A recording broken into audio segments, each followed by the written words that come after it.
샬롬. 초인류 정상국가 13번째. 5번 성장 쇼크에 빠진 글로벌 뉴노멀 현상 진화로 돌파하라. 대한민국은 앞서 언급한 코로나 노믹스 해법을 개척함에 있어 과감히 진화를 선택해야만 한다. 진화의 근본 원칙은 자기 조직화에 근거한 스스로의 생존 도모와 자기 발전이다. 코로나19 이후로 훨씬 더 가변적이고 불확실해진 환경 변화는 이제 강제적으로 대한민국의 진화를 요구한다. 결국은 선택의 문제이며 우리를 둘러싼 성장 쇼크의 뉴노멀 현상을 차근차근 확인해 볼 필요가 있다. 글로벌 성장 실종의 장기화. 우리나라를 포함한 주요 선진국들의 성장률은 이미 코로나19 확산 이전보다 2.0%대의 저성장 기조에 놓여 있다가 2020년 초부터 코로나19 폭탄을 맞은 이후 본격적인 마이너스 추세로 돌입했다. 무엇보다 대면 경제의 붕괴로 인한 세계 교류의 대폭적인 축소와 개별 국가들의 내수 침체 및 소비 심리 위축 등이 두드러진다. 원격 근무가 가능한 대기업과 전문 직종들은 이상 없지만 사회 안정망으로부터 멀리 떨어진 사각지대 근로자들은 대규모 실업과 고용 불안에 노출될 수밖에 없다. 국가 역시 충분한 자본과 사회적 인프라를 갖춘 선진국들은 비상 시스템 가동으로 그럭저럭 위기에 적응해 가는 반면 애당초 그런 기본 요건을 갖추지 못한 최민국들과 개발도상국들은 역대 최악의 상황을 거치고 있다.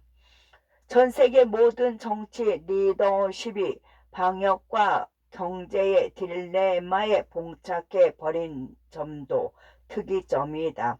방역을 느슨하게 진행하자니 코로나19 확산으로 인한 추가적인 미래 경제 위기가 우려되면서도 또 한편으로는 방역을 지속적으로 강화 및 유지시키자니 현재의 경제 위축 현상이 심화되는 것이다.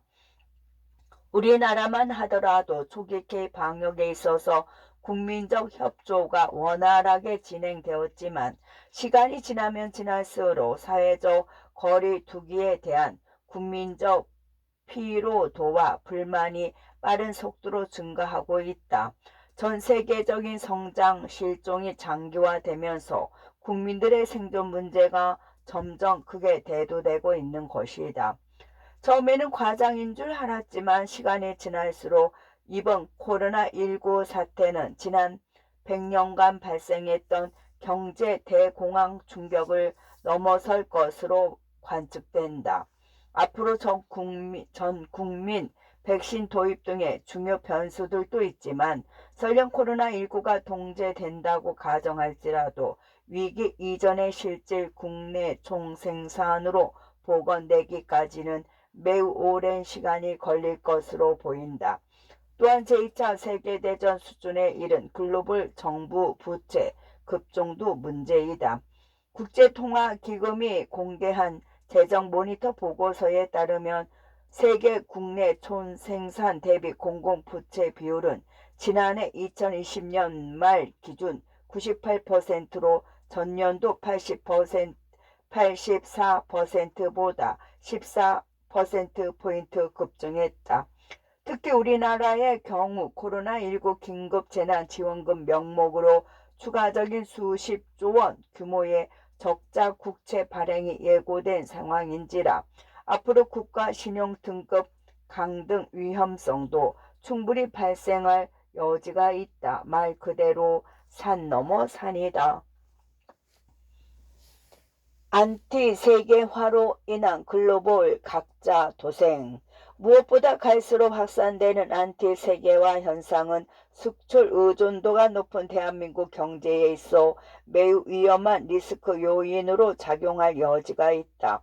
이미 키신저 전 미국 국무장관은 이를 가르켜 성곽시대라고 언급한 바 있는데, 안티세계화 현상은 크게 글로벌 공급망 변화, 국가 간 전역 둔화, 경제 통합화 및 블록화 추세 쇠퇴, 그리고 자국 보호 정책 등으로 설명된다.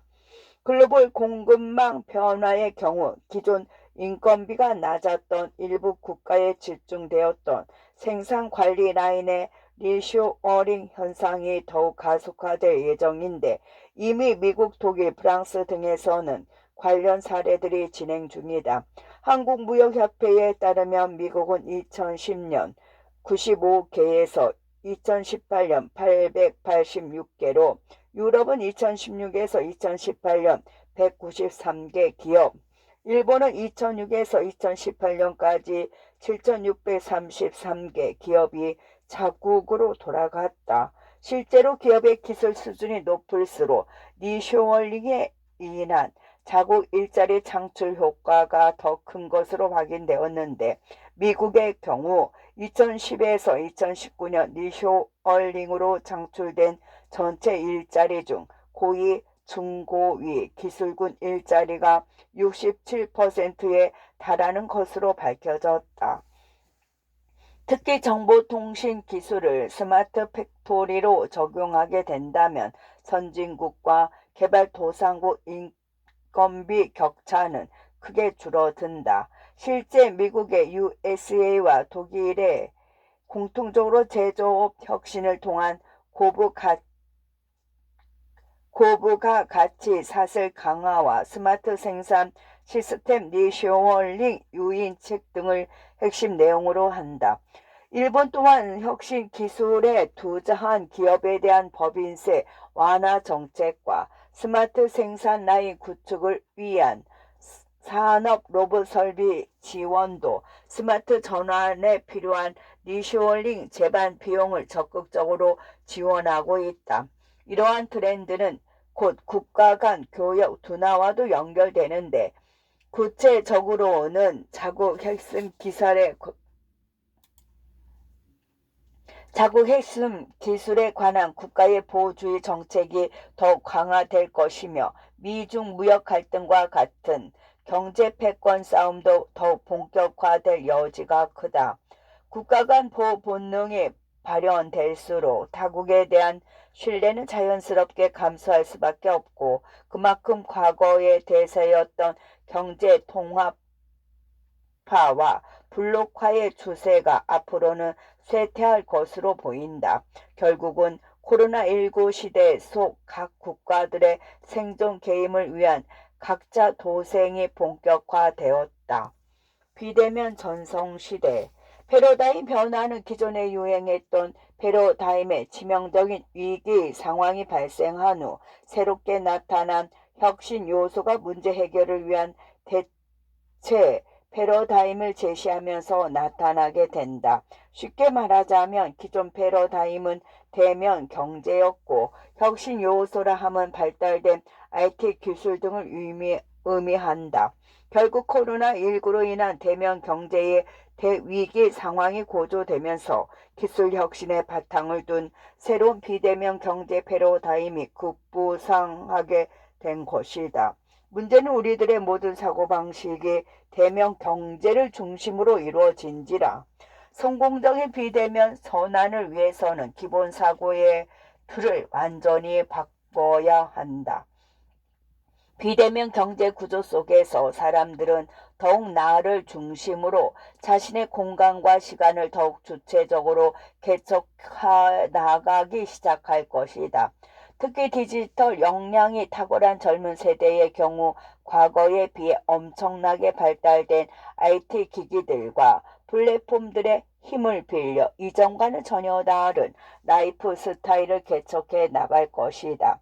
그들은 비대면 경제의 효율성을 더욱 강화시켜 온라인과 AI 기반의 스마트 기능에 대한 의존도를 높일 것이며 연결성으로 인한 발생한 코로나19 팬데믹 해법을 초연결성에서 찾는 인류 최초의 디지털 완전주의자들로 대세를 잡을 것이다.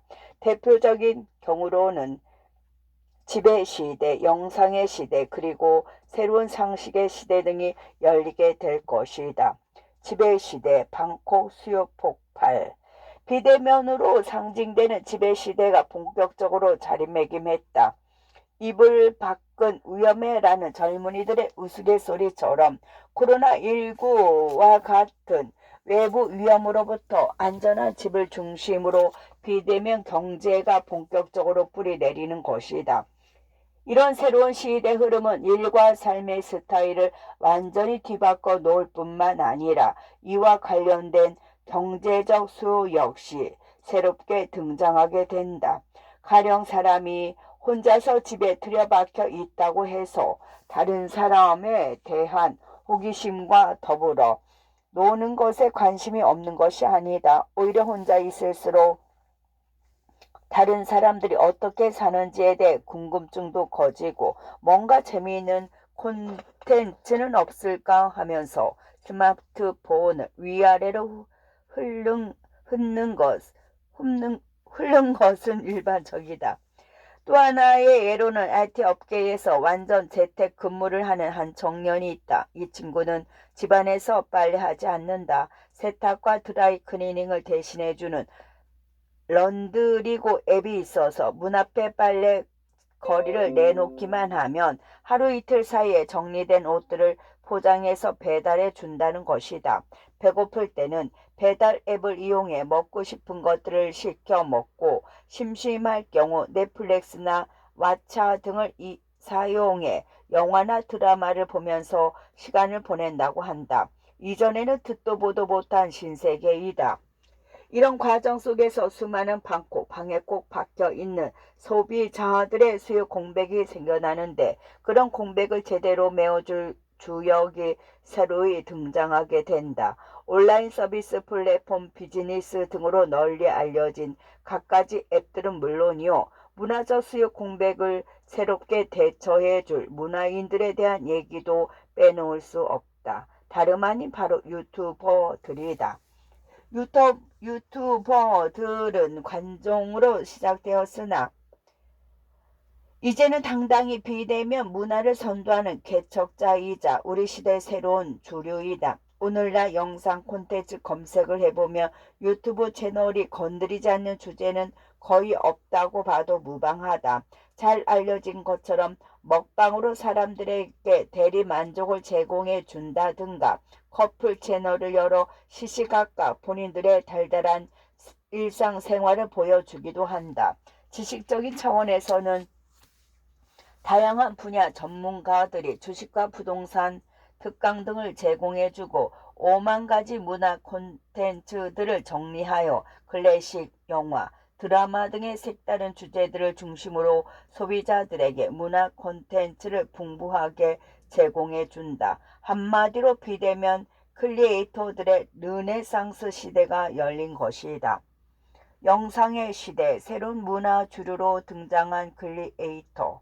앞서 언급한 크리에이터들의 르네상스 시대는 철저히 영상 매체를 중심으로 전개된다. 과거 영상, 콘텐츠 시대의 절대적 주류는 방송사였다. 아무리 텔레비전이 있다 하더라도 주요 방송국들이 제작과 유통 등을 완전히 독점하고 있었기에 대중들은 방송 매체를 소비할 뿐 본인들만의 콘텐츠를 제작하기에는 역부족이었다. 그러나 스마트폰 시대에 접어들면서 유튜브와 아프리카 TV 등 영상 플랫폼이 등장했고 이 과정에서 만년 영상 소비자들이 객체의 성분을 주체로 탈바꿈하기 시작했다. 이후 스마트폰과 같이 소형화되고 기능화된 최신 IT 기기들이 연달아 등장하면서 기존 방송사들이 독점했던 영상 제작 능력의 민주화 시대에 접어들었다. 만년 소비자가 새로운 제작, 주체로 탈바꿈되어 소비자 감성에 맞는 주류 문화를 새롭게 만들어낸 것이다.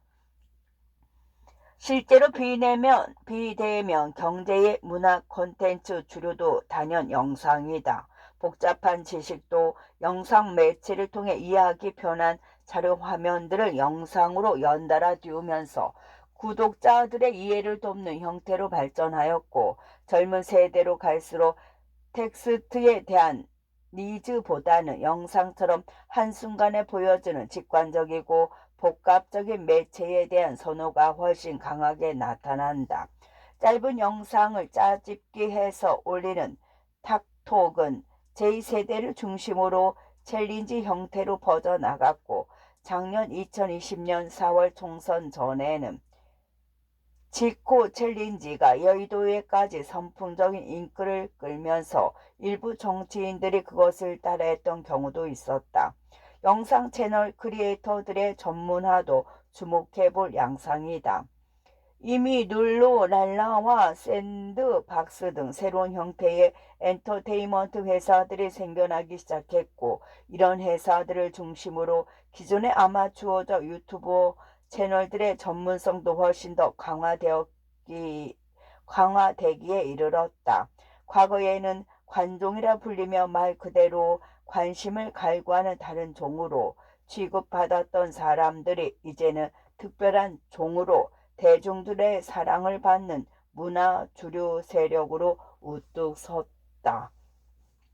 6번째, 새로운 상식의 시대 패러다임 시프트. 비대면 시대에 접어들면서 앞서 언급된 새로운 상식들이 들어섰고, 이에 따른 기존의 시간과 공간의 관념 역시 대폭적으로 변화되기에 이르렀다. 이런 변화의 폭은 단순히 개인적 수준을 넘어 사회적 범위로 확장되기에 이르렀는데, 과거 이루지 못했던 비주류 상상들이 주류로 현실화되는 흐름과 연결된다. 대표적인 사례로는 테슬라가 있다. 많은 사람들이 일론 머스크가 테슬라의 전기 자동차를 만들어냈다고 여기지만, 실제로 전기 자동차 기술은 모빌리티 산업 발전 초기부터 있던 패러다임이었다.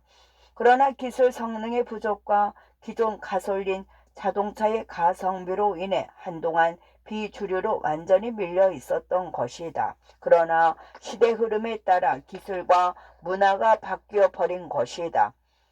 기술의 경우 전기차 핵심 부품인 리튬 배터리의 성능이 크게 호전되었고, 문화적 차원에서는 환경보호 의식의 강화와 함께 선진국을 중심으로 보조금 제도가 활성화되었기 때문이다. 물론 이런 시대적 흐름을 간파한 일론 머스크의 퍼스트 펭귄 정신은 놀랍지만, 중요한 것은 한 개인의 타고난 기업가 정신이 발현되기 이전부터 새로운 상식이 꿈틀거리며 대세를 이룰 여건을 갖추고 있었다는 것이다. 상식은 두 유형으로 분리된다. 하나는 연속적인 것으로 전짐적인 패러다임 흐름 속에서 성숙해지는 사고방식을 의미한다면, 오늘날 변혁의 시대 속에서는 비연속적인 유형이 주목받는다. 비연속적 상식은 한마디로 파괴적 혁신이며, 이는 곧 새롭게 등장하는 기술 패러다임에 의해 기존의 것이 대체되는 패러다임 시프트를 의미한다. 그러나 오해하면 안 될 것은 파괴적 혁신 역시